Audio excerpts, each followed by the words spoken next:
Damn it. Damn it. I tried.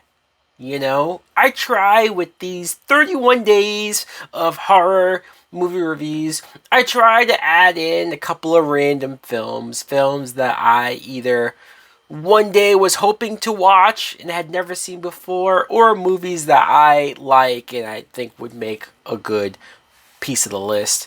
But this is a random film, I admit. Shudder!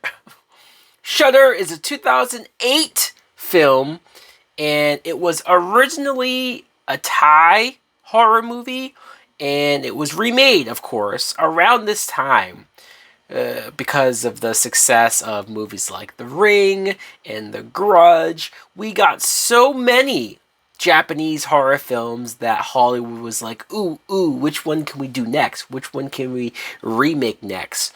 And I guess this movie, Shudder, was on that list. I could not believe how boring, how dull, how much of nothing happened in this piece of shit film.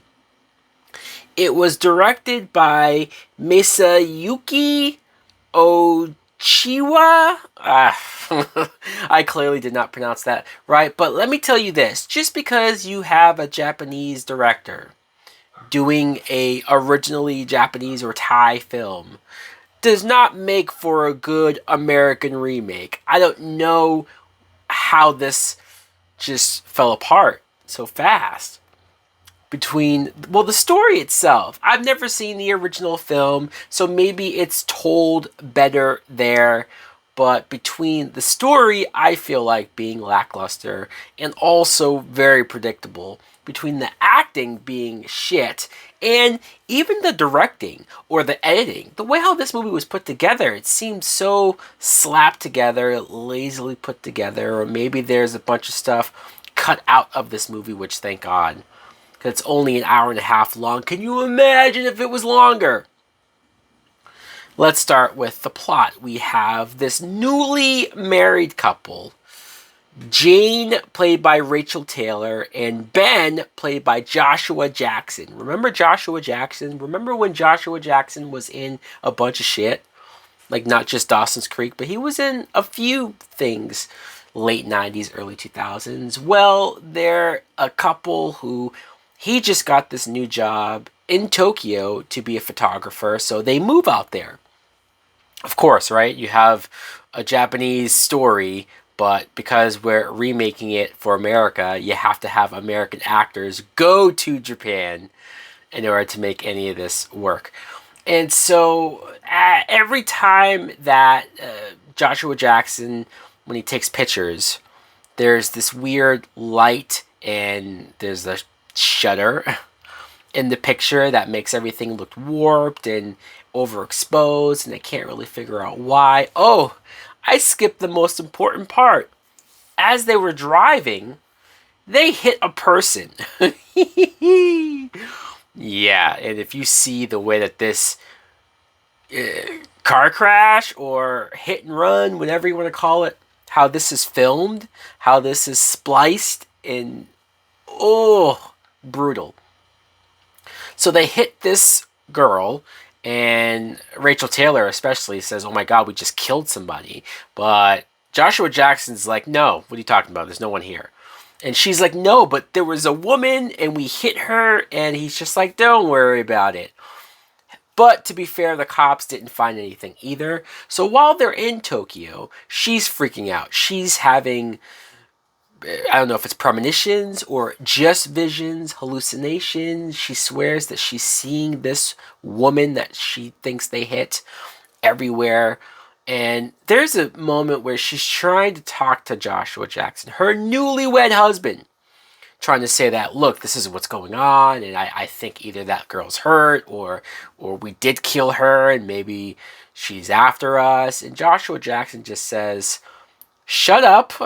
I don't want to hear this. I have my own issues going on. God damn it, I'm not your father. And he just bounces. And I'm like, fuck this dude. So that's first thing first, is that I don't care about this couple. I don't like this couple, especially Joshua Jackson. He's a piece of shit. And Rachel Taylor, I mean, she's fine. well, physically, yes, she's fine to look at, but acting wise, it's not like she's terrible. It's just there is no substance, there is no layers.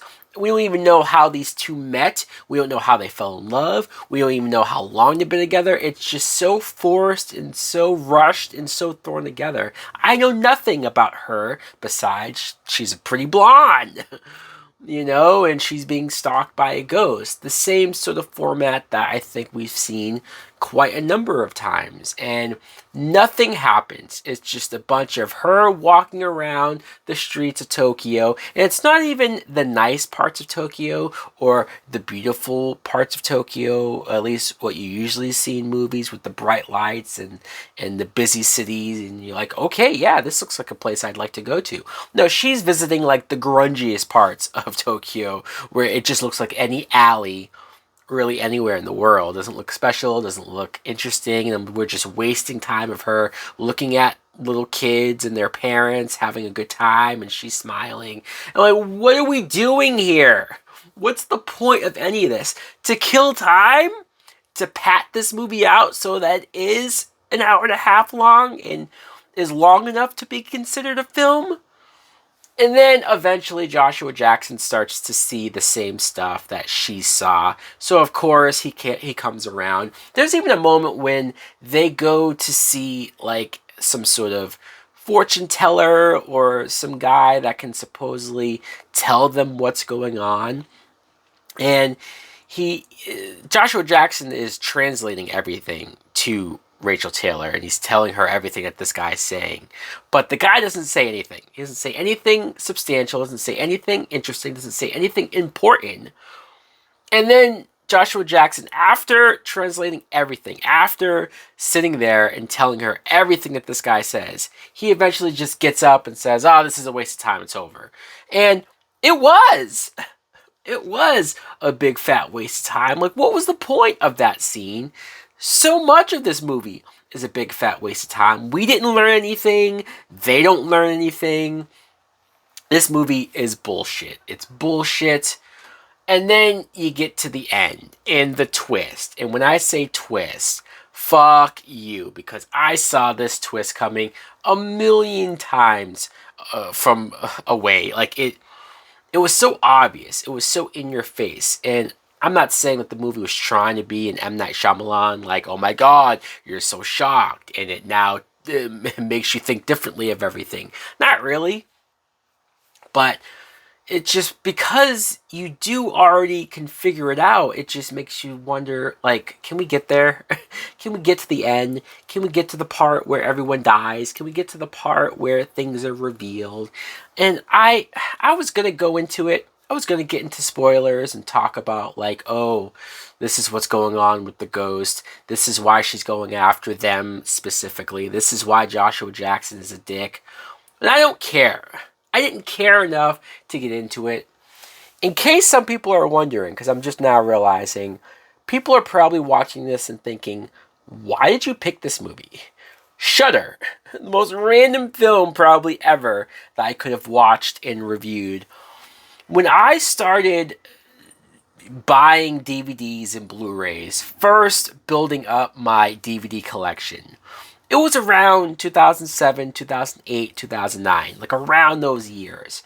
And for whatever reason, I got a lot of horror movies that they all had the trailer for Shudder before them. Like, I've seen this trailer for this movie so many times that I thought, okay, one day I'm going to watch this. I'm not saying it looked good, but I was intrigued. And boy, do I regret picking this film for this list. Yeah, this movie gets a fuck you. It's an absolute fuck you. I tried everything to make this scary. I tried everything to try to give me some tense moments. I turned all the lights off in the apartment. I tried to get into the mood. I tried so hard. And this movie failed. It failed miserably. Anyways, guys, let me know in the comments below if you've heard of Shudder, if you've seen Shudder, how bad is it? Thanks for watching. Like, comment, subscribe.